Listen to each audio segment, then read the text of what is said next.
સામાન્ય રીતે મે મહિનાના છેલ્લા 30 દિવસમાં ગુજરાતમાં સરેરાશ 2.9 મીમી વરસાદ થવો જોઈએ. તેની સામે 55.9 મીમી એટલે કે સવા 2 ઇંચ વરસાદ પડી ચૂક્યો છે. એટલે કે અંદાજ કરતાં 19 ગણો વધુ વરસાદ થયો છે, જે છેલ્લા 125 વર્ષના ઇતિહાસમાં ચોથો સૌથી વધુ વરસાદ છે. જ્યારે પણ પ્રી મોન્સૂનમાં વધારે વરસાદ થાય ત્યારે તેની અસર ચોમાસા પર પણ પડતી હોય છે. ત્યારે શું આ વખતે પ્રી મોન્સૂન વરસાદની ચોમાસા પર માઠી અસર થવા જઈ રહી છે? શું મે મહિનામાં પડેલા વરસાદને કારણે આ વખતે ચોમાસું નબળું રહેશે? નમસ્કાર, હું છું મમતા ગઢવી અને મે મહિનામાં વરસાદની ચોમાસા પર કેવી અસર થશે તેના પર વિગતે વાત કરીએ. વાત ગુજરાતી પર. સામાન્ય રીતે ગુજરાતમાં 15 જૂન આસપાસ ચોમાસું પહોંચી જતું હોય છે અને એ પહેલા પ્રી મોન્સૂનના વરસાદ શરૂ થતા હોય છે. ગુજરાતમાં છેલ્લા ઘણા સમયથી વિવિધ વિસ્તારોમાં વરસાદ પડી રહ્યો છે. કેટલાક વિસ્તારોમાં ભારે વરસાદ પણ જોવા મળ્યો છે. જો વિગતે વાત કરીએ તો આ વર્ષે મે મહિનામાં છેલ્લા 30 દિવસમાં ગુજરાતમાં સરેરાશ 2.9 મીમી વરસાદ થવો જોઈએ. તેની સામે 5.9 મીમી એટલે કે સવા 2 ઇંચ વરસાદ પડી ચૂક્યો છે. અંદાજ કરતાં 19 ગણો વધુ વરસાદ થયો છે, જે છેલ્લા 125 વર્ષના ઇતિહાસમાં ચોથો સૌથી વધુ વરસાદ છે. જો ભૂતકાળ પર ડોક્યું કરીએ તો 1933માં 79.4 મીમી, 1970માં 76.2 મીમી અને 1994માં 75.6 મીમી વરસાદ પડ્યો હતો. આ ત્રણેય વર્ષો બાદ આ વર્ષે ચોથો સૌથી વધુ વરસાદ થયો છે.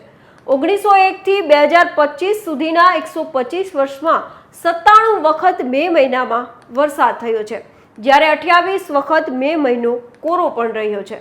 આ સમયગાળામાં 21 વખત મે મહિનામાં 7 મીમીથી વધુ વરસાદ થયો છે. મે મહિનામાં અંદાજ કરતાં વધુ વરસાદ બાદ ચોમાસાને થયેલી અસર જોઈએ તો 125 વર્ષમાં 21 વખત મે મહિનામાં અંદાજ કરતાં વધુ વરસાદથી નબળા ચોમાસાનો રેશિયો 62% અને સારા ચોમાસાનો રેશિયો 38% જેટલો રહ્યો છે. હવે ગુજરાતમાં ચોમાસું ક્યારે પહોંચશે તેના વિશે વાત કરીએ તો સૌપ્રથમ કેરળમાં ચોમાસું વહેલું શરૂ થયા બાદ ખૂબ ઝડપથી આગળ વધ્યું અને મુંબઈ સુધી પણ પહોંચી ગયું છે. પરંતુ તે બાદ ચોમાસાની અરબી સમુદ્રની બ્રાન્ચમાં કોઈ ગતિવિધિ નથી જોવા મળી રહી.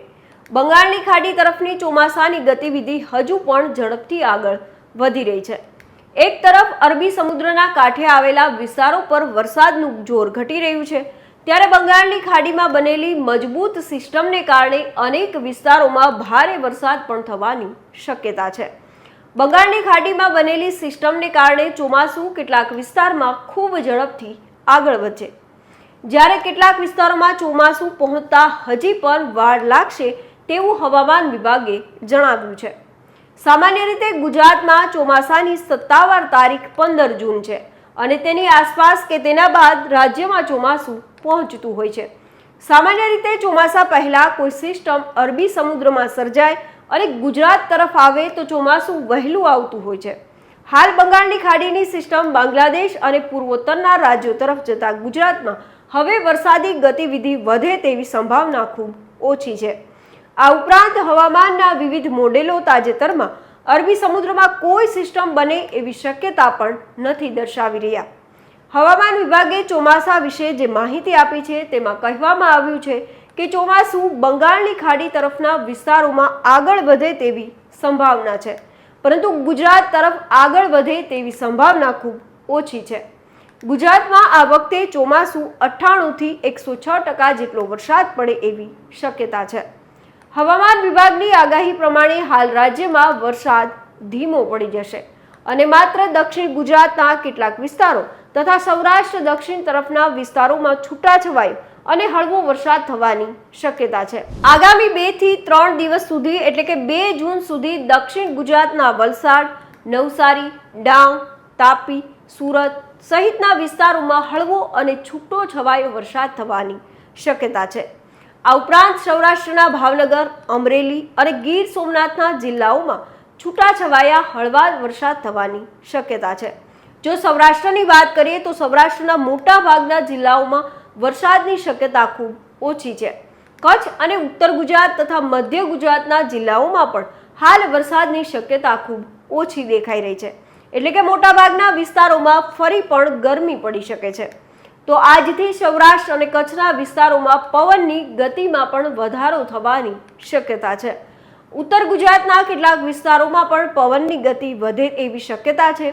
3 જૂનની આસપાસ રાજ્યમાં ફરીથી વરસાદી ગતિવિધિ વધે એવી શક્યતા છે, પરંતુ સાર્વત્રિક વરસાદ થાય એવી શક્યતા ખૂબ ઓછી છે. એટલે કે સૌરાષ્ટ્ર અને દક્ષિણ ગુજરાતમાં થોડા વરસાદનું પ્રમાણ વધી શકે છે. જૂન મહિનામાં પણ ગુજરાતમાં સામાન્ય રીતે સરેરાશ કરતાં વધારે વરસાદ થવાની શક્યતા છે, પરંતુ ઉત્તર અને પૂર્વ ગુજરાતના કેટલાક વિસ્તારો તથા સૌરાષ્ટ્રના કેટલાક વિસ્તારોમાં સરેરાશ અને ક્યાંક 1-2 વિસ્તારમાં સરેરાશ કરતાં પણ ઓછો વરસાદ થવાની સંભાવના છે.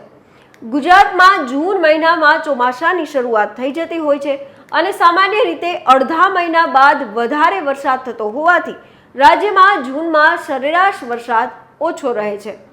ગુજરાતમાં સૌથી વધારે વરસાદ જુલાઈ અને ઓગસ્ટ મહિનામાં પડતો હોય છે અને આ જ વરસાદ ખેતી માટે ખૂબ મહત્વનો છે. તો બીજી તરફ હવામાન નિષ્ણાંત પરેશ ગોસ્વામીએ ચોમાસું આ વખતે મોડું પહોંચે એવી શક્યતા પણ વ્યક્ત કરી છે અને આ વખતે ચોમાસું 98 થી 106% વરસાદ થવાની પણ શક્યતા છે. સાથે જ ખેડૂતોને વાવણી લઈને સલાહ આપતા તેમણે ટૂંકા ગાળાની મગફળી આ સમયે વાવી શકાય, પણ લાંબા ગાળાની મગફળી હોય તો હાલ વાવણી ન કરવાની સલાહ આપી છે. સામાન્ય રીતે સૌરાષ્ટ્રમાં કપાસનું ઉત્પાદન વધારે થતું હોય છે, આથી કપાસની વાવણી પણ આ પ્રી મોન્સૂન વરસાદમાં ન કરવી જોઈએ.